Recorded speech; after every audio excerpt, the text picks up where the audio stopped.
2026 FIFA বিশ্বকাপ চলাকালে Argentine তারকা লিওনেল মেসিকে লক্ষ্য করে একাধিক গুরুতর হামলার হুমকি দেয়া হয়েছিল। এমনকি মেসিকে হত্যার উদ্দেশ্যে আত্মঘাতী বোমা হামলার হুমকিও দেয়া হয়। ফাঁস হওয়া অভ্যন্তরীণ নিরাপত্তা নথির বরাত দিয়ে এমন তথ্য প্রকাশ করেছে স্প্যানিশ গণমাধ্যম ইনফরমেশন। পরে বিষয়টি নিয়ে প্রতিবেদন প্রকাশ করে স্প্যানিশ ক্রীড়া দৈনিক এস এবং ব্রিটিশ সংবাদ মাধ্যম দ্য সান।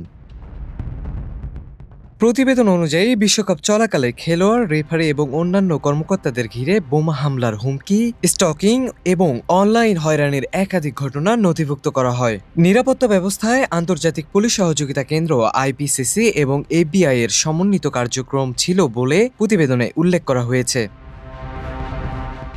নথিতে মেসিকে ঘিরে দুটি বিশেষ উদ্বেগজনক ঘটনার কথা উঠে এসেছে। একটি ঘটনায় ডায়াস বিমানবন্দরে ফোন করা এক ব্যক্তি দাবি করেন তিনি আরও দুজনকে সঙ্গে নিয়ে স্টেডিয়ামে যাচ্ছেন। তার কাছে ঘরে তৈরি করা বোমা এবং একটি AR-15 রাইফেল রয়েছে বলেও দাবি করেন তিনি।